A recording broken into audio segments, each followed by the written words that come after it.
अस्सलाम वालेकुम नाज़रीन, प्रोग्राम पाकिस्तान टुनाइट के साथ मैं हूँ आदिल निज़ामी। आईनी तरमीम को लेकर मुल्की सियासत में एक बार फिर हलचल है। हमने देखा कि कौमी असम्बली की खसूसी कमेटी का इजलास हुआ, जहाँ पर हुकूमत, पाकिस्तान पीपल्स पार्टी, पाकिस्तान तहरीक इंसाफ और JUI फे ने अपने अपने मुसवदे सामने रखे हैं, जिस पर अब बातचीत होगी। हम देख रहे हैं कि दूसरी जानिब कल दोबारा से इसका इजलास होगा। उससे पहले बिलावल भुट्टो ने सहाफ़ियों से गुफ्तगू की। उनका ये कहना था कि हमारे पास नंबर्स पूरे हैं, ये उनका दावा है, लेकिन कौमी कंसेंसस की ज़रूरत है। बिलावल ने क्या कहा, मुलाहिज़ा कीजिए। मेंबरान पार्लियामान की जो 2/3 अक्सरियत जरूरी है आईनी तरमीम ले आने के लिए। मेरे पास भी एक पॉलिटिकल स्पेस है और मैं उस पॉलिटिकल स्पेस पे ही काम कर रहा हूँ। हम इस्लामाबाद को यरगमाल बनाएंगे, हम इसको नहीं पास करने देंगे। मुस्लिम लीग ये कहते हैं कि देखिए ये PTI वालों का नियत आपके सामने है, ये सिर्फ सैबोटाज करना चाह रहे हैं इस प्रोसेस को। मुमकिन तो 25 अक्टूबर से बहुत ही कबल मुमकिन है, SCO से पहले भी मुमकिन, SCO के फौरन बाद भी मुमकिन। ये बिलावल भुट्टो जरदारी को आपने सुना, कह रहे हैं कौमी कंसेंसस की जरूरत है। साथ साथ पाकिस्तान तहरीक इंसाफ से कुछ शिकवे भी कर रहे हैं। मौलाना फजल रहमान की अगर बात करें, मरकज़ निगाह बने हुए हैं। बिलावल ने आज उनसे एक बार फिर मुलाकात की, उसमें भी आईनी मुसवदे के हवाले से बातचीत हुई। मौलाना ने मुलाकात के बाद प्रेस कॉन्फ्रेंस की है, उसमें उन्होंने क्या कहा कीजिएगा। आज ही अरकान कमेटी को कापियाँ तकसीम की हैं। हमने तजवीज़ ये किया है कि जमीयत उलमा इस्लाम और पाकिस्तान पीपल्स पार्टी मुत्तफ़क़ा मसौदे की तरफ आगे बढ़ें। हुकूमत के दूसरे जो इत्तेहादी हैं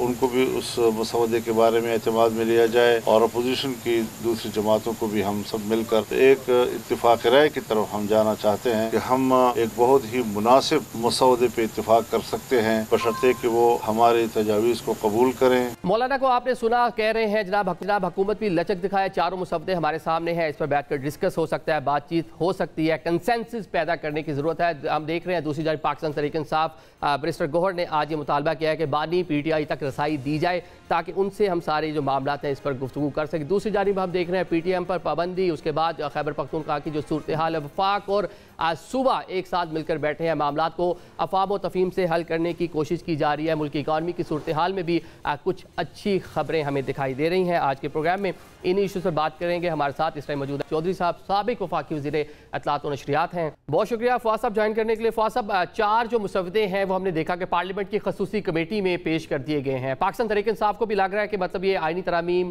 पाकिस्तान तहरीक इंसाफ को बज़ाहिर ये लग रहा है कि चीज़ें होनी चाहिए, इसलिए उन्होंने अपना मुसवदा जो है तैयार किया है। ये ठीक किया पाकिस्तान तहरीक इंसाफ ने आपके मुताबिक?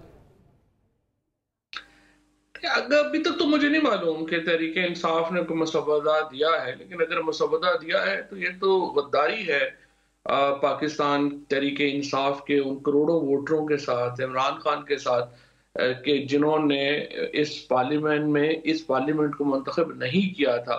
उन्होंने तहरीक इंसाफ के वोट दिया था और ये फॉर्म 47 के जरिए आई हुई पार्लियामेंट को इस तरह से उसके जरिए आईनी तरमीम करवाना और आईनी हैसियत तस्लीम करना उसकी, और फॉर्म 47 जो है उसको इग्नोर करना, इससे बड़ी गद्दारी तो फिर हो नहीं सकती। और मेरा नहीं ख्याल तहरीक इंसाफ को इस प्रोसेस का हिस्सा बनना चाहिए। आप फलस्तीन के ऊपर जो कॉन्फ्रेंस थी उसमें तो आप गए नहीं, और अब जो अमेंडमेंट्स की हो रही है उसके ऊपर आप जा रहे हैं। कोई पॉलिसी नहीं है, कोई समझ नहीं है। लेकिन पाकिस्तान तहरीक इंसाफ की लीडरशिप है, वो हमने देखा कि मेल मुलाकातें करती रही है इसी हवाले से पहले, और अभी एक मुसवदा भी उन्होंने तैयार कर लिया। मतलब पहले दिन से ही ठीक नहीं कर रहे थे आपके मुताबिक? फिर पहले दिन से तो मौक़िफ़ ये था कि ये तरामीम जो है वो नहीं आ सकती, और ये पार्लियामेंट जो है ये मुस्तरद, इसको हम हक ही हासिल नहीं है तरमीम का। ये दरमियान में क्या तब्दीली हुई है, कैसे हुई है, लेकिन अब PTI में तो कुछ समझ ही नहीं आता ना। सुबह की पॉलिसी और होती है, 5 बजे और होती है, रात सोते वक्त और बदल जाती है। सो हमें तो पता ही नहीं है कि क्या है पॉलिसी, क्या नहीं है। सुबह एक बंदा उठता है, कहता है जी अपना सारे लोग डी चौक पे आ जाएंगे, वहां पे मुजाहरा होगा, फिर उसके बाद पता चलता है कि जी दरमियान में पॉलिसी बदल गई है, बातचीत हो गई है, तो हम बैठ गए हैं वहां पे, वर्कर्स जो हैं उनको कुट पड़ रही है। अब देखें आज भी सारी जो PTI की जो मीडिया टीम थी उस समेत तमाम लोग जो हैं वो FIA की इंक्वायरी में थे। कोई बंदा उनके साथ जो है वो नहीं जाता पार्टी का, लोग जेलों में गए, कोई बंदा उनको पूछने वाला नहीं है। तो एक बड़ी छोटी सी क्लास है ILF के वकीलों की भी है, उनमें से कुछ तो वॉलंटरी कर रहे हैं, कुछ पैसे लेके कर रहे हैं। पार्टी का तो कोई समझ नहीं कि कहाँ खड़ी है, क्या पॉलिसी है, क्या करना चाहती है। अच्छा, ये मुसवदा ऐसे टाइम में है जब बानी PTI से कोई राब्ता नहीं है, क़यादत का मुलाकातों पर पाबंदी है, तो ये उनकी अप्रूवल के बगैर ये मुसवदा तैयार हुआ होगा और उसको आज कमेटी के अंदर शेयर भी कर लिया गया। जाहिर है इमरान खान कैसे किसी मसवदे की जो है वो मंजूरी देंगे, और इमरान खान बिल्कुल वाजे हैं, उन्होंने पहले ही ये कहा था कि किसी तौर के ऊपर कोई इस पार्लियामेंट को हक नहीं है आईनी तरमीम करने का। सो इमरान खान कैसे किसी आईनी तरमीम के को जो है वो सपोर्ट कर सकते हैं और वो उसके पीछे खड़े हो सकते हैं। उन्होंने तो वाजे तौर के ऊपर जो है अपने जो लोग उनके करीब जो मिलते थे उनको वाजे किया था। सो मुझे नहीं पता किस मैंडेट के तहत ये अब जो लोग हैं ये जाके अपना मसवदा जो है वो दे रहे हैं। इमरान खान का मैंडेट तो इनको हासिल नहीं है मसवदा देने में। लेकिन जब खान साहब से मुलाकातें होती थी उस टाइम मौलाना से भी मुलाकातें जारी थी, उस टाइम भी यही चीज़ें डिस्कस हो रही थी, तो तब भी ये लग रहा था कि इन चीज़ों पर कहीं ना कहीं एक पॉइंट पे आने की कोशिश की जा रही है। मौलाना मिलकर पाकिस्तान तहरीक इंसाफ के साथ एक मुसवदा तैयार कर रहे हैं। उस टाइम तो खान साहब से मुलाकातें हो रही थी, उन्होंने मना नहीं किया होगा, या फिर ये सब चीज़ें उनसे साइड पर होके हो रही हैं, आप कह रहे हैं? मौलाना का मुसवदा अलग चीज है, मौलाना ने तो कभी कहा, लेकिन एक टाइम पे खबरें आई थी ना कि मुशावरत से बनेगा पाकिस्तान तहरीक इंसाफ की, उनको ऑन बोर्ड करेंगे। नहीं नहीं, वो मौलाना का मसवदा होगा ना, PTI का मसवदा तो नहीं है ना। PTI की मुशावरत शामिल थी। तो मौलाना लेना चाहते हैं तो मौलाना के साथ आप कर सकते हैं, लेकिन अगर आप डायरेक्टली पार्ट बनेंगे अमेंडमेंट्स का, ये तो नहीं है, कोई ऐसा मैंडेट ही नहीं है। फिर तो आप पार्लियामेंट को तस्लीम आपने कर लिया ना इस फॉर्म 47 की पार्लियामेंट को। तो आपने मेरा तो पहली बात तो ये है कि ना, देखे ना, एक दिन पहले आपने कहा कि हमने हिस्सा नहीं बनना क्योंकि फलस्तीन के ऊपर हम नहीं चाह रहे, 24 घंटे बाद आप हिस्सा बने हुए हैं। तो एक पहले तो देखो ना, एक सिंपल याद है कि कोई एक पॉलिसी तो रखे ना, समझ तो आए आप करना क्या चाहते हैं। खैबर पख्तूनख्वा पे भी जाके बैठ रहे हैं वफाकी हुकूमत, सूबाई हुकूमत, वहाँ के जो मामला है उसके ऊपर एक साथ एक पेज पे दिखाई दे रहा है। अच्छा फवाद साहब, ये बताएं कि अभी तक जो मुसवदा सामने आया है पाकिस्तान पीपल्स पार्टी का मुसवदा, उसके निकात भी सामने आ गए हैं कि उसमें क्या कुछ होगा। वफाकी आईनी अदालत होगी, चारों सूबों में भी होगी, और जिस तरह उसमें एक जुडिशियल कमीशन बनाया जाएगा तो सारे मामला को देखेगा आईनी तौर पर। तो इसको आप कैसे देखते हैं एज ए लॉयर, इसको कैसे देखते हैं बहसीत कानूनदान? ये तबाहकुन है ये कहना कि चारों सूबों की अपनी आइन साज या आईनी अदालतें होंगी जो आइन का फैसला करेंगी। ये तो तबाह बर्बाद कर देगा पाकिस्तान की फेडरेशन को। और मैं तो हैरान हूँ पाकिस्तान की एस्टेब्लिशमेंट को। पहले इन्होंने उस वक्त एक दो लोगों के जाती मफादात के ऊपर 18वीं आईनी तरमीम करने दी जिसने फेडरेशन की चोलें हिला दी, और अब तक हम भुगत रहे हैं जो कुछ 18वीं आईनी तरमीम के नतीजे में जो एक पीपल्स पार्टी का जरदारी साहब का विजन था कि जिसके नतीजे में आपने 4 सूबे जो हैं उनको लिटरली पाकिस्तान को आप जो है वो एक फेडरेशन से आप एक कन्फेडरेशन की तरफ ले गए, और अब आप ये आईनी अदालतें बना के वो जो फेडरेशन है उसको मजीद कमजोर कर रहे हैं। ठीक है, बिलावल ने आज भी दावा किया कि नंबर्स पूरे हैं हमारे पास, हम इजीली इसको पास करवा लेंगे असेंबली से, नंबर्स पूरे, लेकिन एक कंसेंसस की कोशिश के लिए हम पाकिस्तान पीपल्स पार्टी लगी हुई कि एक कंसेंसस हो जाए, तमाम स्टेक होल्डर ऑन बोर्ड हो जाएं, नंबर्स पूरे हैं। देखिए आदिल, आपने के सामने आपने इनका कंडक्ट देखा है, क्या आपको शायबा भी है कि ये इतने कोई जो है वो इखलाकी कोई बात करेंगे कि जिसमें ये कहेंगे कि नहीं जब तक कंसेंसस नहीं होता हम नहीं मूव करेंगे, या कोई आपके ख्याल में पॉलिटिकल मोरालिटी की कोई चीज इनसे गुजर के भी गई है इनके पास से? एक ही वजह जिसकी वजह से अमेंडमेंट पास नहीं हो रही वो ये है कि नंबर पूरे नहीं। लेकिन वो कहते हैं ज़मीर जागने का ऑप्शन मौजूद है, अभी जो 63 डे की तशरीह के बाद ज़मीर जागने का ऑप्शन भी मौजूद है, ये भी उन्होंने साथ में कहा। तो वो तो यही वो हुआ ना कि वो लोटे बना के इधर ले आएंगे ना, अदरवाइज नहीं हो रहे ना। तो लोटे पूरे हो जाते कल इजलास बुला के अमेंडमेंट पूरी ले आते। ये अभी जो सिचुएशन है ये वाहिद वजह सिर्फ यही है कि लोग बंदे पूरे नहीं हो रहे। और मैं तो रिक्वेस्ट ही करूंगा पाकिस्तान में जो लोग प्रो फेडरेशन के वो इस जहलाना किस्म की जो तजावीज़ हैं उनमें ना आए, और इसमें किसी का कोई फायदा नहीं है। पाकिस्तान को मजीद आप कमजोर करेंगे, फेडरेशन कमजोर होगी, पाकिस्तान की जुडिशरी तबाह बर्बाद होगी, और ये एक तबाहकुन तजवीज़ है जिसको पीपल्स पार्टी अब आगे बढ़ा रही है। ठीक है, अगर हुकूमत ज़मीर जागने का जो ऑप्शन है उसको अवेल करती है, उसके तहत तरामीम होती हैं, तो उसकी अहमियत कितनी होगी? क्या लॉन्ग टर्म ये चल सकेंगी? देखिए, अभी भी इसकी कोई अहमियत नहीं है, ये एक पीसीओ समझा जा रहा है।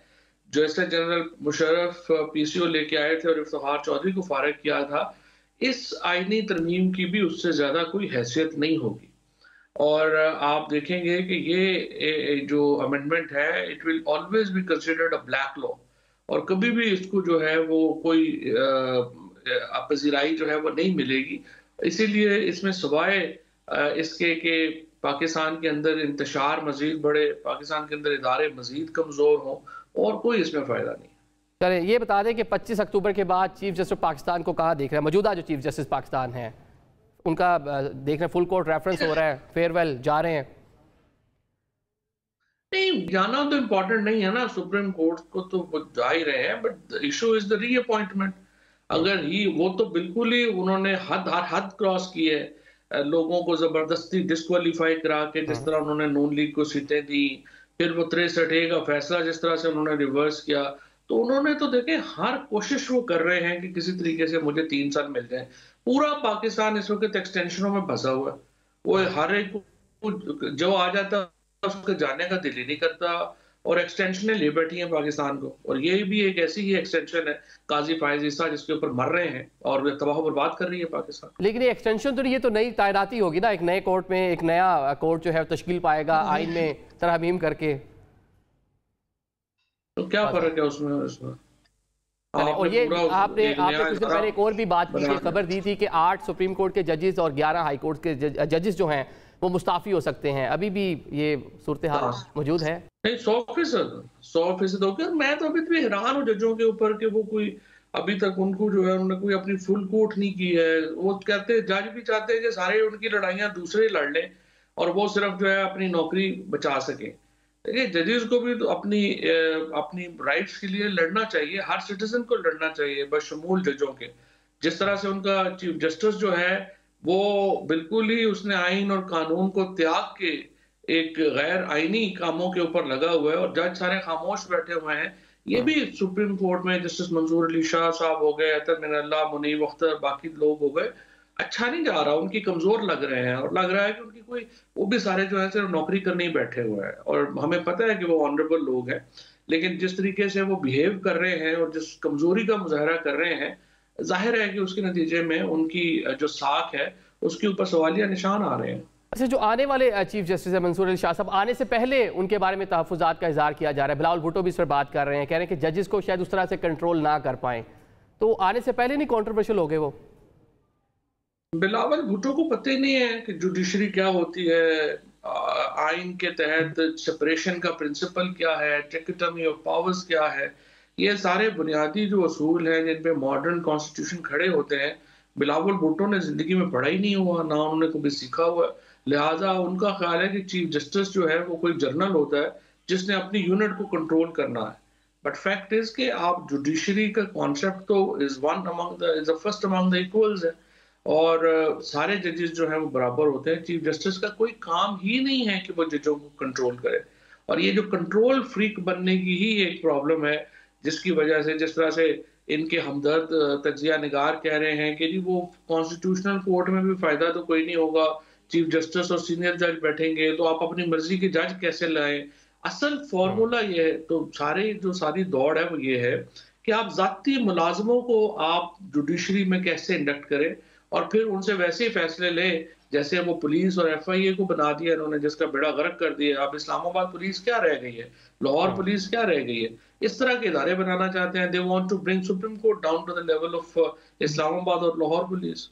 अच्छा, इस पर जरा कमेंट करते हैं। जो हुकूमती अभी तक या पाकिस्तान पीपल्स पार्टी का मुसवदा सामने आया है, उसका जो फोकस है वो आर्टिकल 175A है। इसमें आईनी अदालत का क्याम, जजिस की हदूद, उनका तकर्री, पूरा मामला है। उसके जो मुख्तलिफ जो सब क्लॉजेज हैं A, B, C, D, E जो है, इसमें कुछ तरामीम करने जा रही है हुकूमत। यही फोकस क्यों है? क्योंकि जुडिशरी को तबाह करना है ना। ये बेसिकली सुप्रीम कोर्ट को एक डिस्ट्रिक्ट कोर्ट बनाना चाहते हैं और उसके ऊपर अपने जज लगाना चाहते हैं। तो इनका ख्याल ये है कि चूंकि एडमिनिस्ट्रेटिव चैलेंज तो हमें है कोई नहीं है, पुलिस है, FIA है, ये है वो है, उनको तो जो हुक्म देते हैं हम वो अमल दरामद होता है। ब्यूरोक्रेसी खत्म हो गई है, तो अब सिर्फ ये छोटा मोटा जो आता है, एक चैलेंज आता है, वो जुडिशरी की तरफ से आता है, तो उसको भी तबाह कर दे। तो सारे का सारा तो यही हो रहा है। लेकिन आमिर डोगर साहब वेलकम कर रहे हैं इन सारी चीज़ों को। जनाब ठीक है, पाकिस्तान पीपल्स पार्टी का जो मुसवदा है वो कदरे बेहतर है, इस पे मामला आगे चल सकते हैं। नहीं, आमिर ने भी पढ़ा नहीं होगा पूरा। आमिर अक्लमंद आदमी है, उसको भी पढ़ ले पूरा, फिर देख लेंगे। देखें, ये नहीं हो सकता। आइन में पहली बात तो तहरीक इंसाफ को कभी भी किसी आईनी तरमीम का हिस्सा नहीं बनना चाहिए, और दूसरा ये कि जुडिशरी को कमजोर करने की ऐसी साजिश, ऐसी घिनौनी साजिश का जो हिस्सा बनेगा वो पाकिस्तान का विलन होगा, चाहे वो जज हो या सियासतदान। ठीक है। अच्छा फौज साहब, अब पीटीएम पर पाबंदी और फिर उसके बाद हमने देखा हुकूमत का, वफाकी हुकूमत का वहाँ जाना, सूबाई हुकूमत का साथ बैठना, तमाम पॉलिटिकल स्टेक होल्डर साथ बैठे हैं। कप्तान बनाया जनाब अली अमीन गंडापुर साहब को। क्या वो जो तवक्कुआत हैं वफाकी हुकूमत की वो पूरी कर पाएंगे वहाँ पर? क्योंकि पाकिस्तान तहरीक इंसाफ के लोग जिस तरह आप हैं, आप भी उनसे खाइफ दिखाई दे रहे हैं, वर्कर भी खाइफ दिखाई दे रहे हैं कि उस तरह उनकी तवक्कुआत पूरी नहीं की। क्या हुकूमत की जो तवक्कुआत है वहाँ KPK में वो पूरी हो पाएंगी? जो एक तरीकाकार है वो तो यही होना चाहिए। जो पहले इन्होंने पीटीएम को बैन किया, अब उन्हीं के साथ बैठे हुए हैं, तो असल में तो वफाकी हुकूमत ने अपनी पोजीशन जो है ना उससे पीछे हटी है। सो ये बेसिकली तो अच्छी बात है। आप सियासी मसाइल को, सिर्फ ये जो वायलेंट पार्टीज हैं जो आगे वायलेंस इस्तेमाल करें, उनके ऊपर तो रियासत को जाहिर है कि वो अलाउ नहीं करना चाहिए और उसके ऊपर पूरी भरपूर तरीके से हाथ डालना चाहिए। लेकिन जहां पे मामलात पेचीदा सियासी नौयत के हों, वहां जाहिर है कि आपको असलहा इस्तेमाल नहीं करना, वहां पे अकल इस्तेमाल करनी है। और ये जो ग्रैंड जरगा हुआ है कल, उसमें पहली बार एक मैच्योरिटी का सबूत दिया गया है। तो जो लोग भी एस्टेब्लिशमेंट की तरफ से या सूबाई हुकूमत की तरफ से जिन्होंने भी ये इनिशिएटिव्स लिए हैं, I think they deserve appreciation. और यही तरीका है एक पेचीदा सियासी मामलात को हल करने का। मतलब पीटीएम पर जब हमने देखा TLP पाकिस्तान तहरीक इंसाफ के दौर में इसी तरह का एक नोटिफिकेशन तब भी आया था, उसको बैन किया, लेकिन कुछ दिन बाद ही वज़ीर दाखिला थे शेख साहब, वो वापस ले लिया था। अभी भी ये लग रहा है कि बज़ाहिर हुकूमत इसे बैकफुट पे चली जाएगी, जो नोटिफिकेशन है वापस ले लेगी। पीटीएम जो है उसका अभी तक कोई वायलेंट होने का नहीं मिला।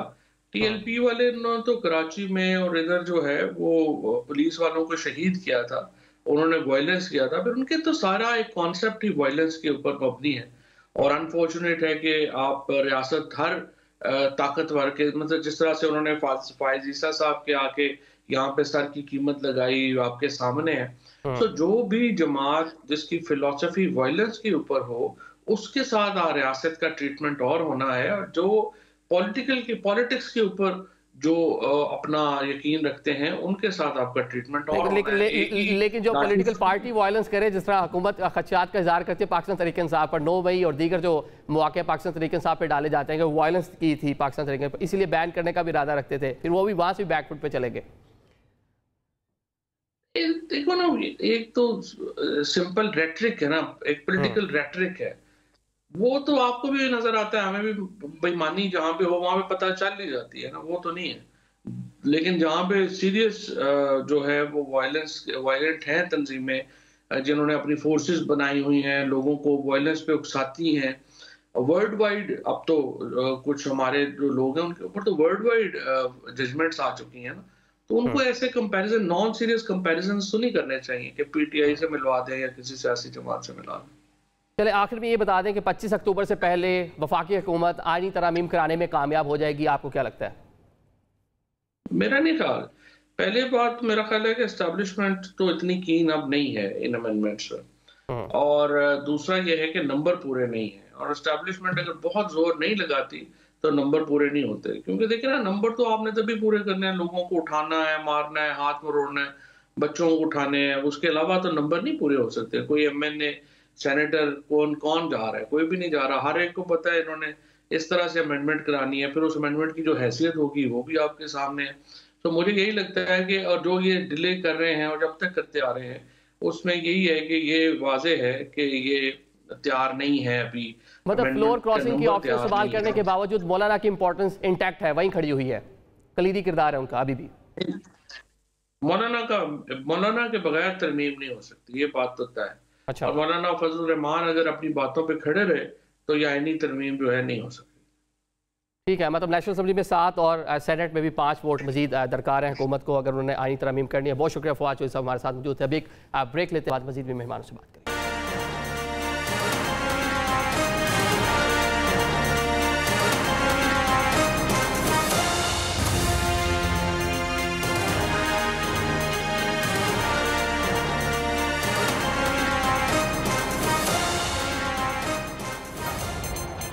Welcome back after the break. Programme के सिलसिले को आगे बढ़ाते हैं। अब हमें ज्वाइन कर रहे हैं मोहम्मद ज़ुबैर, साबिक गवर्नर सिंध हैं। ज़ुबैर साहब बहुत शुक्रिया ज्वाइन करने के लिए। हम देख रहे हैं इस टाइम मुल्क में आईनी तरामीम के हवाले से बातचीत हो रही है, मुख्तलिफ जो मुसवदे हैं वो भी सामने आ रहे हैं। हुकूमत बैक फुट पर, बिलावल जो है वो फ्रंट फुट पर आके खेल रहे हैं। क्या जो इनकी जो कामयाबी के हवाले से क्या आपको तवक्कुआत हैं, क्या हो पाएगी हुकूमत इसमें कामयाब, बिलावल कामयाब हो पाएंगे जो उनकी पूरी तरजीहात है जिस तरह की आईनी तरामीम लेके आना चाह रहे हैं? सिर्फ बिलावल की तो नहीं है तरजीहात कि जी ये आईनी तरामीम पास हो, वो भी उसमें शामिल है, लेकिन वो इस कैंपेन को लीड कर रहे हैं। जी हाँ, कैंपेन को लीड कर रहे हैं। ठीक है जी, फ्रंट फुट पर वो नज़र आ रहे हैं क्योंकि उन्हीं के बकौल के जो हुकूमत है, यानी कि PMLN ने पहली दफ़ा मैसअप किया था, तो उन्होंने बेड़ा उठाया कि जी वो लेके जाएंगे और कंसेंसस बिल्डअप करेंगे ताकि जब वो असेंबली में जाएं तरामीम करने के लिए तो उसमें फिर कोई कन्फ्यूजन ना रहे, इनफ वोट्स हों, 2/3 मेजॉरिटी हो सेनेट में भी, national assembly. That's what he is leading. But जाहिर सी बात है इसमें उनसे ज़्यादा इंटरेस्ट PMLN को है क्योंकि उनका पूरा सर्वाइवल इस पर डिपेंड करता है।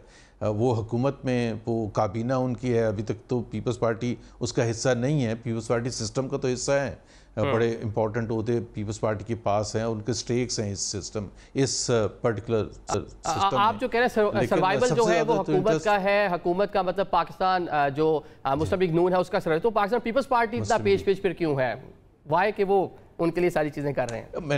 मैंने कहा ना कि एक तो जाहिर सी बात है ये बिलावल के लिए बड़ी ज़बरदस्त अपॉर्चुनिटी है to showcase himself as the prime ministerial candidate कि जी वो ज़्यादा ज़बरदस्त प्राइम मिनिस्टर बन सकते हैं इस कोalition हुकूमत के शहबाज शरीफ के मुकाबले में। बड़ा क्लियर है इंटेंट और इसमें कोई ख़राबी भी नहीं है, ज़ाहिर है हर एक कोशिश करता है और उन्हें करके अगर वो दिखाते हैं और ये पास करवा लेते हैं तो सबकी तरफ से ताज जो है, सबकी तरफ से जो पाकिस्तान का रूलिंग एलीट है वो ताज पहनाया जाएगा बिलावल भुट्टो साहब को। अब वो जाहिर सी बात है एक थोड़ा सा मसला रहता है कि बाप अगर आपका प्रेसिडेंट है तो आप क्या वज़ीर आज़म मोरली सही नहीं है, लीगली तो कोई इसमें रोक टोक नहीं है, लेकिन बात यह है कि होना नहीं चाहिए जो भी बिलावल ये भी आ जाता ना एक ही सूबे से, मतलब एक ही सूबे से सदर और वजीर आजम का होना। वैसे बाजी में इस तरह की कोई चीज़ नहीं मिली, रवायात यही है कि चले एक, लेकिन वो अब वो सब चीज़ें जो है ना जी, अब वो सब जो है ना बिल्कुल हुकूमत जो है वो इंडिफरेंट हो गई है, या जो रूलिंग एलीट है राधा वो बिल्कुल इंडिफरेंट है कि जी मोरली ये वो तो क्वेश्चन करते हैं लीगली क्या ख़राबी है कि जी अगर बाप और भतीजी हो सकते हैं, एक सूबे से चीफ मिनिस्टर भतीजी हैं और चाचा वज़ीर आज़म हैं और ख़ानदान भी एक है और सूबा भी एक है। चले अपॉर्चुनिटी की भी आपने बात की कि बिलावल भुट्टो हैं इस टाइम अपॉर्चुनिटी की तलाश में है। हम देख रहे थे ख्वाजा आसिफ साहब वज़ीर दिफा हैं, कल एक प्रोग्राम में बात कर रहे थे मसलत और मुज़ाहमत की जो सियासत है वो एक साथ नहीं चल सकती। उन्होंने कहा कि सियासी जमातों को अपॉर्चुनिटीज़ मिलती हैं तो उनको अचीव करना चाहिए। तो ये मुज़ाहमत की सियासत में आप भी पेश थे मरियम बीबी के साथ, मुझे क्यों निकाला पूरी तहरीक में, फिर ये मौका मिला और ये फिर मतलब कि अपॉर्चुनिटी का फ़ायदा उठाया PMLN ने। ये तो ख्वाजा आसिफ ने एक ऐसी बात की है जो कि बिल्कुल ही मेरा ख्याल है एक तो that is against the norms of politics. क्या आप कह रहे हैं कोई असूल नहीं होता, कोई प्रिंसिपल्स नहीं होते, आपने अगर आपको मौका मिल जाए चाहे वो 2 नंबर तरीके से मौका मिले, चाहे उसमें आप अपना जो प्रिंसिपल्स हैं उसको जो बेसिक प्रिंसिपल्स हैं पार्टी की आइडियोलॉजी के उसको सेक्रीफाइस करना पड़े, उसको कॉम्प्रोमाइज़ करना पड़े, आप झपटी मार के आप हुकूमत ले लें, चाहे उसमें धांधली आपको करनी पड़े, चाहे आपको 2 नंबर तरीके इस्तेमाल करने पड़े, जो भी है that's what he is saying. लेकिन मेरा ख्याल है वो अगर उस क्लिप की आप बात कर रहे हैं वो जो कल प्रोग्राम हुआ था और एंकर ने ये याद भी दिलाया था कि PMLN में खुद एक वक्त में मुज़ाहमती और मुफाहमती एक बयानिए 2 अलग अलग चल रहे थे और एक ये कहा जाता था कि मुज़ाहमत होगी तो मुफाहमत होगी, उस टाइम ये कहा जाता था। एब्सोल्युटली एब्सोल्युटली, मरियम नवाज़ ने ये स्टेटमेंट दिया था कि मुज़ाहमत होगी तो मुफाहमत होगी, लेकिन मुफाहमत होने का मतलब ये कभी भी नहीं था जो ख्वाजा आसिफ कह रहे हैं। मुफाहमत होने का मतलब ये नहीं था कि आप वोट को इज्जत दो का जो बयानिया उसको दफन करते हैं। मुज़ाहमत का मतलब ये नहीं था कि सिविलियन बालादस्ती की जो आप जंग लड़ रहे हैं उसको तबाह करते हैं, उसको ख़त्म करते हैं और आप कहें कि जी अच्छा हुकूमत मिल रही है इस वक्त तो आप ये सब चीज़ें जो है लॉक एंड की में एक लॉक करके बंद कर दें। हमारा एतबार जो है उस सिस्टम से उठ चुका है, हमारी डिपेंडेंसी अवाम पर है नहीं, अवाम ने हमें वोट दे के लाना नहीं है। सो जब अवाम ने लाना नहीं है तो फिर उनकी तरफ क्यों देखें, फिर प्रिंसिपल्स की बात क्यों करें, फिर एस्टैब्लिशमेंट से कॉम्प्रोमाइज़ की बात क्यों ना करें, तो क्यों हम टकराव की सियासत करें। अच्छा जुबैर साहब, ये मुज़ाहमत होगी तो मुफाहमत होगी, ये वाला जो फार्मूला अभी मौजूदा टाइम में वर्क क्यों नहीं कर रहा? हम देख रहे हैं पाकिस्तान तहरीक इंसाफ मुज़ाहमत कर रही है लेकिन मुफाहमत की तरफ मामला नहीं बढ़ रहे उसके लिए। एक तो उसमें टाइम लगता है, इतना आसान नहीं होता कि जी आपको पता है अभी तो 7 महीने हुए इस पर्टिकुलर सिस्टम को आए हुए, वैसे तो 2.5 साल हो चुके हैं। लेकिन खान साहब को तो 1 साल से ज़्यादा हो गया, जेल में है। जी खान साहब को 1 साल से ज़्यादा हो गया। देखें उसमें एक तो मैं समझता हूँ कि PTI की जो लीडरशिप है अभी जो बाहर है, उन्होंने जिस तरह से इस जद्दोजहद को आगे लेके जाना था उस तरह से नहीं लेके गए हैं और बहुत से ऐसे मौके आए जो उन्होंने ज़ाया कर दिए हैं, जो पॉलिटिकल अपॉर्चुनिटीज़ होती हैं। आइंदा क्या करेंगे, कैसे लेके चलेंगे, ये भी एक फैक्ट है कि जिस किस्म का दबाव और जिस किस्म की परसिक्यूशन PTI ने फेस की है इन द लास्ट 2 years और सो, और ख़ास तौर पर 1-1.5 साल से, वो पहले एटलीस्ट मुझे तो नहीं याद है तारीख में। हाँ, ज़ियाउल हक का हमने ज़रूर पढ़ा सुना था जब पीपल्स पार्टी को दबाव डाला गया था, कौड़े भी मारते थे, फांसी की सज़ाएं भी होती थी, लेकिन उसके बाद से इवन मुशर्रफ के ज़माने में भी ऐसा इस किस्म का दबाव नहीं था। मैं तो दूसरी साइड पर था, PTI जब हुकूमत थी और बड़ा सख्त मुश्किल वक्त था, लेकिन ऐसा नहीं था कि इतनी पकड़ दकड़, इतना डराना धमकाना, इतना FIR, इतना ज़्यादा रोक टोक, जलसा ही ना कर सकें। जो आप बात कर रहे हैं, क्या ये लोग उस तरह से मैच्योर नहीं है कि क़यादत का फुकदान नजर आ रहा है कि उस तरह सीरियस नहीं है कि मामलात को बेहतरी की जानिब लेकर जाएं? नहीं, मुझे उनकी नीयत पर तो कोई शक नहीं है। सीरियस तो होंगे, क्यों नहीं सीरियस होंगे। उनकी सियासत उस पर लगी हुई है इस वक्त तमाम। ज़ाहिर है उनका फ्यूचर, सियासी फ्यूचर उस पर है, डिपेंड करता है कि वो किस किस्म की सियासत करें।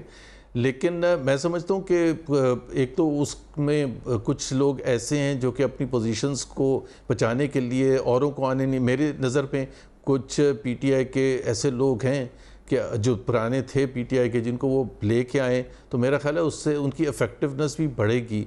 और अब वो उनकी इंटरनल पॉलिटिक्स का तो मैं सिर्फ तज्ज़िया कर सकता हूँ, लेकिन उनको इस चीज़ का जब खान साहब खुद कहते हैं कि पूरी कौम को निकलना पड़ेगा, तो फिर ये साथ में ये भी कहना कि जी A नहीं आ सकता, B नहीं आ सकता और C नहीं आ सकता, and so on and so fourth. तो मतलब आप ये कह रहे हैं कि लीडरशिप उसको डर है कि कुछ लोग जो पुराने सीजन्ड लोग हैं अगर दोबारा वापस आ गए तो इनकी जो लीडरशिप अभी है इनके लिए वो मौके नहीं होंगे पार्टी में। मतलब बहुत से लोग आना चाहते हैं जो पहले पार्टी का हिस्सा थे और कुछ नए लोग भी आना चाहते हैं। आप भी उनमें शामिल हैं, आपकी भी ख्वाहिश है आने की?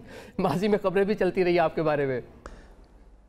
जी देखें ना, वो मेरा तो सिचुएशन डिफरेंट है। मैं तो जाहिर सी बात है, मैं अगर PTI के साथ कुछ होगा तो दोनों तरफ से चीज़ें होंगी ना, कि मैं इस वक्त तो मैं PTI को लोग कंफ्यूज इसलिए करते हैं कि मैं PTI को भरपूर सपोर्ट करता हूँ उस हद तक जहाँ तक वो उनके ऊपर जो चीज़ें हो रही हैं जो नहीं होनी चाहिए, जो पकड़ दकड़ और ये सारी चीज़ें हैं नहीं होनी चाहिए। जमहूरियत है, आइन है पाकिस्तान में, आइन के हवाले से उनको वही राइट्स होने चाहिए। और फ्यूचर का जाहिर सी बात है मैं कुछ कह नहीं सकता, लेकिन PTI को थोड़ी सी सियासत में अपना लचक दिखानी पड़ेगी। लचक इस हवाले से नहीं कि वो अमेंडमेंट्स होने दें और आइन के ऊपर से कदगने लगने दें और ये तमाम चीज़ें, या 2024 के इलेक्शन को एक्सेप्ट कर लें। मैं तो समझता हूँ कि इसका एक वाहिद तरीका है रोकने का, अपना स्ट्रीट पावर शो करें, मुजाहरा शो करें। अगर वो नहीं करेंगे तो सब कुछ उनके सामने हो जाएगा और खान साहब जेल में ही रहेंगे और इस हुकूमत का या इस रूलिंग एलीट का तो कोई ऐसा इरादा नहीं है कि इमरान खान साहब को छोड़ा जाए। चले स्ट्रीट पावर वो शो करने की कोशिश करते हैं, लेकिन उसके भी आपको पता है कि उसके बाद सारी चीज़ें किस तरह होती है और किस तरह मामला आगे बढ़े। ये बताएं, मौलाना मनाओ जो इस टाइम मुहिम जारी है, बिलावल साहब भी पेश हैं, पाकिस्तान तहरीक साहब भी कोशिश कर रही हैं। हमने देखा मियाँ साहब और बिलावल की जो मुलाकात हुई उसमें भी ये डिस्कस हुआ कि नंबर्स अगर पूरे हो भी जाते हैं वो ज़मीर जागने वाले मामले के को लेकर, लेकिन फिर भी मौलाना की बड़ी इंपॉर्टेंस है, तो क्या ये मौलाना को हुकूमत मना पाएगी? अब ये तो जाहिर सी बात है, मेरा और आपका ओपिनियन हो सकता है, लेकिन मुझे ऐसा लगता है, और हो सकता है अल्लाह करे कि मैं गलत हूँ, कि मौलाना को सपोर्ट नहीं करना चाहिए, क्योंकि इसके बहुत पाकिस्तान के ऊपर बहुत ही ख़राब नताइज निकलेंगे। एक पाकिस्तान को एक पार्लियामेंट्री जमहूरियत से निकाल के एक ऐसे माहौल में डाल दिया जाएगा जिसका वो कुछ बातें भी नहीं है कि जी इसमें ऐसे ही होना चाहिए, इजिप्ट स्टाइल एक मॉडल यहाँ नाफिज करना चाहते हैं। उसका मतलब ये है कि इलेक्शन भी आप शायद ना होते देखें, क्योंकि ज़ाहिर है पार्लियामेंट वो 5 जजेस जो फेडरल कोर्ट में लगाए जाएंगे वो हुकूमत की मर्ज़ी से लगाए जाएंगे। जुडिशरी की जो बुनियाद है इंडिपेंडेंस होनी चाहिए एग्जेक्टिव से, उसको चेंज करके सबसर्विएंट बनाने की बात कर रहे हैं और बिल्कुल खुल के बात कर रहे हैं। उसमें जो जजेस लगाने का तरीक़ेकार है, जो चीफ जस्टिस लगाने का तरीक़ेकार है, वो सारा हुकूमत के कंट्रोल में है। सो हुकूमत के कंट्रोल में एक दफ़ा आ जाएगा तो मेरी ख्वाहिश तो ये है कि मौलाना साहब को भी अपोज करना चाहिए और कुछ ऐसे PMLN के या PVP के लीडर्स हों, मेंबर्स हों जिनका ज़मीर जाग जाए कि शायद वो आके वोट ना करें अपनी पार्टी के लिए। तो अच्छा, लेकिन वो तो उधर दूसरी तरफ कोशिश हो रही है, ज़मीर जागने वाला मामला जो है 20 करोड़ के करीब पाकिस्तान तहरीक इंसाफ इल्ज़ाम लगा रही है कि ज़मीर जगाने की कीमत जो है रखी गई है। क्या 25 से पहले मामला तो आपको लगता है कि आईनी तरमीम हो पाएंगी, हुकूमत कामयाब हो जाएगी? एक्चुअली देखिए हुकूमत भी is obviously under extreme pressure running against time. 25 तारीख को उनके हरदिल अजीज़ चीफ जस्टिस रिटायर हो रहे हैं और कोई ऐसा तरीका नहीं है कि उनको अभी फ़िलहाल रखा जाए या एक्सटेंड किया जाए। वो तमाम चीज़ें जो अमेंडमेंट्स है उस पर डिपेंड करती है। हो सकते हैं, रीअपॉइंट तो हो सकते हैं ना, वो ऑप्शन तो है नहीं वो, लेकिन उसमें उनका वो तो इस सुप्रीम कोर्ट को तो टूथलेस बनाना चाहते हैं। वो जो बाकी जजेस हैं, इवन अगर फाइज ईसा साहब रहें भी यहाँ तो फिर मंसूर का क्या करना है और मुनीब अख्तर का क्या करना है और अतर मनीला का क्या करना है। तो उससे अच्छा ये ना कि उनको टूथलेस करते हैं, उनके पास कोई केसेस ही ना चाहें। 184 का भी जो आप लेटेस्ट जो पीपल्स पार्टी का आया है कि वो जो सो मुतो है वो भी लेने का उस ड्राफ्ट में है कि जी वो ख़त्म हो जाएगा, तो जजेस के पास तो कुछ रहेगा ही नहीं। और ख़ासतौर पर सुप्रीम कोर्ट के जजेस तो केसेस, ज़मीनों के केसेस और मर्डर्स के केसेस सॉल्व करेंगे, जो कॉन्स्टिट्यूशनल और पॉलिटिकल केसेस हैं, जिसकी जो प्रेशर में डालते हैं हुकूमत को और जिसकी वजह से इंडिपेंडेंट होना चाहिए जुडिशरी को, वो तो वहाँ जाएंगे नहीं, वो तो फेडरल कोर्ट में जाएंगे और फेडरल कोर्ट के खिलाफ कोई अपील भी नहीं हो सकती। This is a unique judicial system by the way कि जो राइट ऑफ अपील, जो एक फंडामेंटल राइट होता है किसी का भी कि जी एक फ़ैसला होता है उसके खिलाफ आप अपील कर सकते हैं, बट कोई कोर्ट और कोई किसी जगह भी जाके उसकी अपील नहीं हो सकती। तो हम we are going to enter into a very difficult phase अगर ये अमेंडमेंट्स हो जाती हैं। ठीक है, बहुत शुक्रिया मोहम्मद ज़ुबैर साहब, साबिक गवर्नर से हमारे पूरे मामले पे हम देख रहे हैं कि पाकिस्तान पीपल्स पार्टी को लीड करे बिलावल भुट्टो जो है वो फ्रंट फुट पर आकर जो है खेल रहे हैं। मौलाना से भी आज भी उन्होंने मुलाकात की। इसके साथ साथ जो 4 मुसवदे आज कमेटी में पेश हुए उसमें जो निकात सामने आए वो भी पाकिस्तान पीपल्स पार्टी का ही मुसवदा है, उस पर गुफ्तगू हो रही है। अभी हम इस हवाले से बात कर लेते हैं। शाजिया मरी साहब हमारे साथ मौजूद है, सीनियर रहनुमा है पाकिस्तान पीपल्स पार्टी की। शाजिया साहब बहुत शुक्रिया ज्वाइन करने के लिए। बिलावल और हमने देखा मौलाना की मुलाकात भी हुई, क्या उसमें तय पाया, क्या बातचीत हुई, कोई इंसाइडर बताए ना? बहुत शुक्रिया आदिल साहब। आज बिलावल भुट्टो जरदारी साहब की मुलाकात मौलाना साहब से हुई है और आप तमाम चैनल्स पर देख भी रहे हैं, हम भी देख रहे हैं कि मुलाकात जो है वो बहुत पॉजिटिव हुई है और हमें यही खबर मिली है कि जो कुछ उन दोनों लीडरान के दरमियान 26वीं आईनी तरमीम के हवाले से बिलखसूस जो वफाकी आईनी अदालत है उसके हवाले से गुफ्तगू हुई है वो बहुत पॉजिटिव थी। इससे कबल आपने देखा कि बिलावल साहब ने मीडिया से बात की, जो आज सुबह के वक्त एक पार्लिमानी कमेटी जो स्पीकर साहब ने कॉन्स्टिट्यूट की थी उसकी कमेटी की मीटिंग हुई थी जिसमें तमाम पॉलिटिकल पार्टीज के लोग उसमें हैं। उसका हाल अहवाल भी चेयरमैन साहब ने मीडिया के साथ शेयर किया था और वहाँ पर भी जो तमाम तर सूरत हाल रही उस पार्लिमानी कमेटी की मीटिंग की, वो भी खासी पॉजिटिव है। देखिए, मुल्क को अगर हमें सही सिम्त में ले जाना है, अपने जो इम्पोर्टेंट इश्यूज है उन्हें एड्रेस करना है, तो वो तो मिलकर ही हो सकता है। और हमने हमेशा से पॉलिटिकल डायलॉग पर जोर भरा है, और हम आज भी यही कहते हैं कि अगर आईनी तरमीम होनी है तो उसमें जो सबसे बड़ी, जो मैं समझती हूँ, जो प्री रिक्विजिट है, वो उसका है कंसेंसस बिल्डिंग, और यही पीपल्स पार्टी चाहती है। और इसी के लिए पाकिस्तान पीपल्स पार्टी बिलखुसूस चेयरमैन बिलावल भुट्टो साहब कोशां हैं। सब आप भी मुस्बत करार दे रही है। आमिर डोगर साहब ने भी आज सहाफ़ियों से गुफ्तगू की, उसमें कहा कि पाकिस्तान पीपल्स पार्टी का जो मुसवदा है वो माकूल है, बेहतर है। तो क्या लगता है कब तक कंसेंसस हो जाएगा और पार्लियामान का इजलास कब तक जो तलब किए जाने का इम्कान है? देखिए, पाकिस्तान पीपल्स पार्टी का जो प्रपोजल है वो तो बहुत सिंपल है। हम अपने प्रपोजल के हवाले से पिछले देख रहे हैं, तकरीबन 2 माह से बात भी कर रहे हैं, और बड़ा खुल के हमने इस पे गुफ्तगू भी की है। बल्कि पार्टी के जो चेयरमैन, वाहिद ही आपको किसी पॉलिटिकल पार्टी के चेयरमैन नजर आएंगे जिस तरीके से वो अपने प्रपोजल पर बात कर रहे हैं, लोगों के सवालात ले रहे हैं, कंसर्न्स उनकी सुन रहे हैं और उनको एड्रेस कर रहे हैं। तो मैं समझती हूँ कि अगर इसी क्लैरिटी के साथ तमाम लोग बैठकर बात करेंगे तो हम बहुत जल्द किसी अच्छे नतीजे पे पहुंच सकते हैं। हम एक कंसेंसस के जरिए इस आईनी तरमीम को पास करा सकते हैं। लेकिन again, at the cost of repeating my self, मैं यही कहूँगी कि हमारे लिए प्री रिक्विजिट ये है कि कंसेंसस बने। अच्छी बात है कि आज की जो खुसूसी पार्लिमानी कमेटी की मीटिंग हुई है नेशनल असेंबली में, उसमें जो है वो पॉलिटिकल पार्टीज तमाम ने बशमूल अपोजिशन की एक रीजनेबल जो बिहेवियर रखा, और उन्होंने भी जो है, क्योंकि देखिए डिमांड तो ये सबकी रही है कि हम इस मुल्क में इंसाफ के निज़ाम को ठीक करें, लोगों को इंसाफ मिले। नारा तो ये लगा के आप आते हैं, लेकिन फिर उस पर काम क्यों नहीं करते? अगर आज हम सबको मौका मिल रहा है, बेशक आप गवर्नमेंट में है या अपोजिशन में है, हम भी तो इस वक्त गवर्नमेंट की कैबिनेट में तो हम नहीं बैठे, लेकिन एक एलाय के तौर पर हम समझते हैं कि हम इस मुल्क की बेहतरी में अपना हिस्सा डाल सकते हैं। और अगर हमें किसी चीज पर एतराज है तो उसके भी तरीक़ेकार होता है। हम अपने एतराज के बाद तजवीज़ भी पेश कर सकते हैं। हम कहते हैं जी ये चीज ऐसे नहीं होनी चाहिए, ये इस तरीके से होनी चाहिए। माजी में बहुत कुछ हुआ है आदिल इस मुल्क के अंदर। हमने देखा है कि जिन इदारों का काम मतलब पॉलिटिक्स में मुदाखलत नहीं था, उन्होंने वो किया। जिन इदारों का काम इंसाफ फराहम करना था, उन्होंने इंसाफ नहीं बल्कि और सब कुछ किया। तो अब वक्त आ गया है कि हर इदारा अपनी आईनी हुदूद के अंदर रह के काम भी करे, और हम कोशिश करें कि आईनी हुदूद का एहतराम करते हुए हम उस निज़ाम को बेहतर करें। और ये आइन के जरिए ही हो सकता है।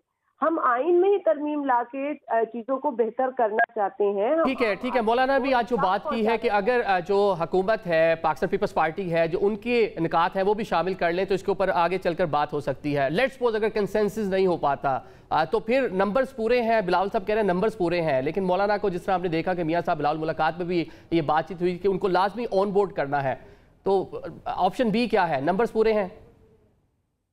देखिए, अब पीपल्स पार्टी के लिए नंबर से ज्यादा कंसेंसस है।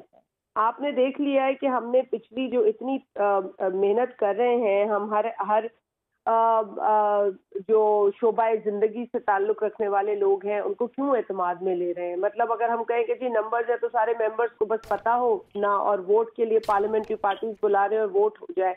हमने ये रास्ता इख्तियार नहीं किया। हमने तो आपने देखा है कि हमारा जिस तरीके से एक रोल रहा है, हमने सिविल सोसाइटी को एंगेज किया, लॉयर कम्युनिटी को एंगेज किया, बार काउंसिल से बिलावल साहब खुद जाकर खिताब करते रहे हैं, मुतअद्दिद उन्होंने टेलीविजन इंटरव्यूज भी दिए हैं। उन्होंने बारहा हर इंगेजमेंट जो है उसको इस वक्त इस काम के हवाले से जरूरी समझा है। तो ऐसा हरगिज नहीं है कि पीपल्स पार्टी जो है वो नंबर के ऊपर ही रिलाई कर रही है। पीपल्स पार्टी कंसेंसस का इंतजार कर रही है। हम आइडियल सिचुएशन की कोशिश तो कर सकते हैं ना।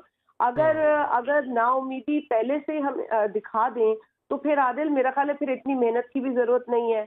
और जो भी कानून साजी बिलखुसूस आइन साजी हो, उसमें जितना ज्यादा कंसेंसस हो वो इस मुल्क के लिए अच्छा है। वो जितनी जो कंट्रोवर्सीज में ना पड़े वो उस लॉ के लिए अच्छा है, वो उस तरमीम के लिए अच्छा है।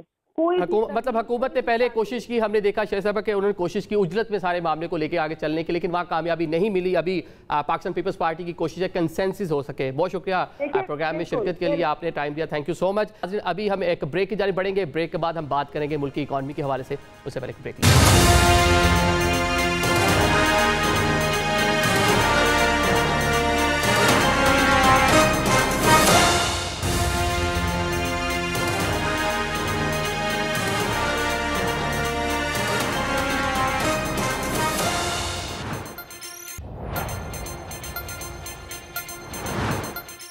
Welcome back after the break. Programme के सिलसिले को आगे बढ़ाते हैं। अब जरा बात कर लेते हैं इकॉनमी की। मुआशी मैदान से खासी अच्छी खबरें आ रही हैं। Saudi high power delegation Pakistan में मौजूद था। 27 के करीब MOUs जो हैं वो भी साइन हुए। $2.2 बिलियन की पाकिस्तान में सरमायाकारी की बात की जा रही है। खाकान नजीब साहब हमें ज्वाइन कर रहे हैं, इकोनॉमिस्ट हैं, उनसे बात करते हैं। खाकान साहब बहुत शुक्रिया ज्वाइन करने के लिए। कैसे देखते हैं सऊदी सरमायाकारी? इस तरह के MOUs माजी में भी वैसे साइन होते रहे हैं लेकिन पाया तकमील तक नहीं पहुंचते, तो इस बार आप कितने पुरुमीद हैं कि जितने MOUs हैं जो सरमायाकारी है वाकई पाकिस्तान आएगी? आदिल, जो हमारी इंगेजमेंट है अगर आप देखें तो पिछले कुछ माह में चलती रही है सऊदी अरेबिया के साथ। डेलीगेशन पहले भी आता रहा है, फिर भी आया है। एक तो आई थिंक जो चीज़ मटेरियलाइज कर जाएगी इसमें वो है द रेकोडिक, जिसका मतलब ये आदिल के 25% जो रेकोडिक का इस वक्त शेयर है वो फेडरल गवर्नमेंट का है जो इस वक्त काम हो रहा है। 25% बलोचिस्तान का है और 50% बैरक गोल्ड का है जो कि एक्चुअल में वहां पे काम कर रही है, जो कि माइंस एंड मिनरल्स का एक तजर्बेकार फार्म है। जो 25% फेडरल गवर्नमेंट का है मेरे ख्याल है उसमें से 10 या 15% डिपेंडिंग ऑन द प्राइस, और प्राइस के लिए मेरे ख्याल है कि 3 जो इस वक्त वहाँ पे एस्टिमेशंस आई हैं उस पे बेस करके अगले चंद माह में आप ये देखेंगे कि ये एक डील जो है पाए तकमील तक पहुँचने की कवी उम्मीद है। इसके साथ साथ कुछ grants money from Saudi Arabia to develop. So ये एक अच्छी पेशरफ्त है, स्ट्रेटेजिक पेशरफ्त है, और हज़ार किलोमीटर जो इर्द गिर्द एरिया एग्जिस्ट करता है जिसको आगे माइंस एंड मिनरल्स का काम हमने बलूचिस्तान में करना है तो उसमें जा सकते हैं। दूसरी बात यह है कि ये बात आपकी मैं दुरुस्त मानता हूँ, पहले भी MOU साइन होते रहे। मतलब मैं सरकार में था 2019 की गुफ्तगू कर रहा हूँ। हिज रॉयल हाइनेस पाकिस्तान आए, $20 तक की गुफ्तगू हुई, एक बड़ी रिफाइनरी की बातें हुई। मैं आज आपसे बात कर रहा हूं 2024 में 5 साल गुजर गए हैं, ऑन ग्राउंड कुछ भी नहीं हुआ। सो ये बात बिल्कुल दुरुस्त। मतलब कुछ यहाँ पे वो जो MOU साइन हुए थे उस पे अमल नहीं हुआ। जो मोहम्मद बिन सलमान का दौरा पाकिस्तान था, बड़ा वार्मली वेलकम भी किया था उस टाइम भी। आप खुद ही देख लीजिए ना, एक रिफाइनरी की बात हुई थी, मतलब रिफाइनरी तो लगाना दूर की बात है, उसकी कोई प्रोजेक्ट कंप्लीशन थी जिसे कहेंगे फीजिबिलिटी वो भी ना कर सके। अब जहाँ पे खड़े हैं मैं तो रियलिस्टिक गुफ्तगू आपको रेकोडिक की कर दी। अब नेक्स्ट इन्वेस्टमेंट जो है वो $2.2 बिलियन के अगेन MOUs हैं, कुछ एग्रीमेंट्स हैं। मैं इसमें से उम्मीद करता हूँ कि कुछ सेक्टर्स में एक लेट से कि इवन अगर $1 बिलियन की इन्वेस्टमेंट अगले आने वाले चंद सालों में आ जाती है तो एक अच्छी चीज है जो आगे बढ़ेगी। मैं समझता हूं कि एग्रीकल्चर में चूंकि पाकिस्तान का एक एज है टू डू फूड सिक्योरिटी, यहां पे आगे बढ़ सकते हैं। ITES में उन्होंने ये कहा कि वो चाहते हैं कि उन्होंने बहुत काम करना है, वहां आगे बढ़ सकते हैं। सालों में 2030 जो है मोहम्मद बिन सलमान का वो चल रहा है, वहां पे बहुत सारा मैसिव लेवल पे जो है कंस्ट्रक्शन हो रही है। बिल्कुल 180 अरब सालाना की कंस्ट्रक्शन है। उन्होंने फिर ये कहा और वर्ड यूज किया कि अनफॉर्चुनेटली वो लोकली सोर्स नहीं कर सकते मटेरियल, उनको बाहर से लाना है। तीसरी बात उन्होंने कही कि हम प्रेफरेंशियल तो नहीं, ये वर्ड यूज किया, बट ट्रीटमेंट पाकिस्तान को इक्वल दे सकते हैं, सेटरस पैरेबस, यानी कि एवरीथिंग एल्स बीइंग इक्वल, अगर आप अच्छी कॉस्ट पे अच्छे मयार की चीज बनाएं। अब ये बॉल तो आपके कोर्ट में है ना, आप कर लें कि $180 अरब में से जो ले सकती हैं। ये 2.2 बिलियन और रेकोडिक के बाद अब मैं एक तीसरी गुफ्तगू कर रहा हूं। अब अगेन अब इस दफा एक चीज फर्क है आदिल, वो ये है कि BOI के ऊपर या BOI के साइड पे एक और अदारा क्रिएट हुआ जिसका नाम SIFC है। ये बताएं कि ओपन मार्केट है लेकिन हमें कम्पीट करना पड़ेगा ना वहाँ जाके। आपने 180 बिलियन का कहा कि वहाँ पे अब मौके मौजूद है इतने अरब डॉलर्स के, तो हमें मीट तो करना है। या लोकली हमारी जो प्रोडक्शन है, अगर हम यहाँ पर मामला देख लें IPPs, एनर्जी सेक्टर, तो इन चीज़ों में बेहतरी के हवाले से प्राइम मिनिस्टर काफ़ी ज़्यादा एक्टिव दिखाई दे रहे हैं। 5 IPPs के साथ जो वायदे हैं वो ख़त्म कर दिए गए, बाकियों के साथ भी बातचीत जारी है। तो इससे कितना फ़ायदा होगा रीजन में कम्पीट करने के लिए, ताकि कमोडिटीज़ की जो प्राइस है वो इतनी हो सके कि इंटरनेशनल मार्केट में जाके हम कम्पीट कर सकें? तो अब आप ये गुफ्तगू कर रहे हैं कि आपने FDI लाने के लिए इन्वेस्टमेंट और ट्रेड को बढ़ाने के लिए गुफ्तगू तो की, पर चीजें बेचने के लिए मुल्क को कंपेटिटिव कैसे बनाना है। So ease of doing business, जिसका मतलब है SIFC हेल्प कर रही है, बट आपको बहुत ज्यादा काम करना है, इसे रेगुलेटरी अनडूइंग करनी है पाकिस्तान की। देखिए, एक वॉशिंगटन कंसेंसस आया था जिसका मतलब था लिबरलाइजेशन, डीरेगुलेशन एंड प्राइवेटाइजेशन। ये तीनों काम हम नहीं कर पाए। मसलन डीरेगुलेशन, एनर्जी की मार्केट नहीं बना पाए, अब कह रहे हैं बनाएंगे। मैं 11 साल से सुन रहा हूं कि रेगुलेटर ये काम कर रहा है। पाकिस्तान में regulatory frameworks have not been nurtured the way they should have been. So ये काम करना है। दूसरी जो अहम बात है, एनर्जी सेक्टर पे मैं कल भी एक सेमिनार को एड्रेस कर रहा था, तो मैंने ये कहा वहां पे भी कि एनर्जी सेक्टर पाकिस्तान का तंजीम नौ मांगता है। ये नहीं मांगता कि आप इसको रिफॉर्म करें। आपको policy structures, regulatory structures, privatisation, tariff, competitive market, ये जो सारी चीजें बनानी है, ये अगर नहीं बनाएंगे तो मैन्युफैक्चरिंग प्लस जो दूसरी चीज मैं कहता हूं कि एनर्जी सिक्योरिटी जो है वो आपकी फूड सिक्योरिटी की जामिन बना सकती है आपको मिडल ईस्ट की।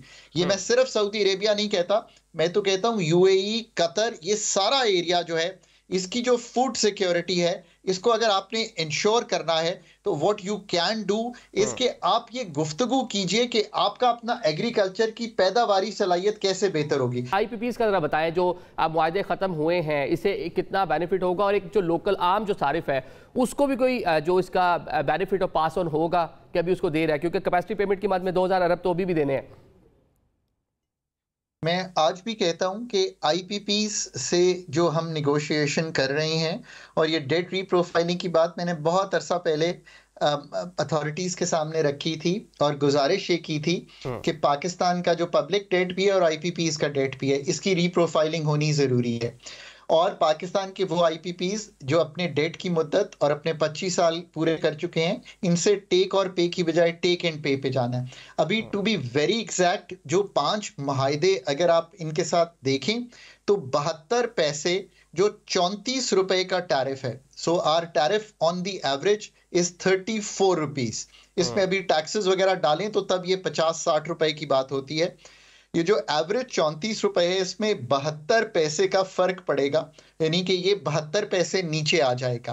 अब आपके पास 2 और गुंजाइश हैं। एक, अगर आप चाइनीज डेट को रीप्रोफाइल करने के काबिल बनते हैं, which means the following, which means के 16 अरब के करीब आपको इस वक्त डॉलर्स की टर्म्स में आपके 2015 के माहदे हैं, अगर इनको आप रीप्रोफाइल कर लेते हैं तो आपको तकरीबन on the average around 3 rupees का बेनिफिट आ सकता है। तो आप बता रहे हैं इसके मुताबिक फौरी तौर पर जिस जमात इस्लामी मुतालबा कर रही है कि उसको पास ऑन करें एक आम सारिफ को, वो भी होता नजर नहीं आ रहा, इसमें टाइम लगेगा। चलें, ये जो टैक्स शॉर्टफॉल है वही पाकिस्तान में बड़ा मसला है। टैक्स नेट में हुकूमत ने इजाफा कर लिया, टैक्स चोरी जो है उसको पकड़ने के लिए हुकूमत खासा मुतहरिक दिखाई दे रही है, लेकिन शॉर्टफॉल आपको क्या लगता है जो हुकूमती पॉलिसीज अभी आपको नजर आ रही हैं, इससे कम होगा? देखिए, जब हमने इस दफ़ा का बजट बनाया और मैं आज कोशिश कर रहा था कि वक्त निकाल कर जो डॉक्यूमेंट है MEFP, जो memorandum of economic and financial policies, जो हुकूमत कोई भी हो वो तय करती है IMF के साथ, अथॉरिटीज़ ने जो तय किया है, आज वो IMF की वेबसाइट पे पाकिस्तान का आ गया है। In the coming weeks we can talk about it. उसमें जो टैक्स के निज़ाम की तब्दीलियां हैं वो सरे फहरिस्त हैं, ना सिर्फ फेडरल गवर्नमेंट की बल्कि सूबों की भी। This is a very tax heavy MEFP जो कि मुझे इनिशियली दिखाई दिया है। अभी मैंने बहुत जिसे कहेंगे डेप्थ में उसका जायजा नहीं लिया। तो पाकिस्तान की जो टैक्सेस हैं वो 1500 से 1700 अरब के नए लगे हैं FY25 के लिए, जब बजट आया जून में।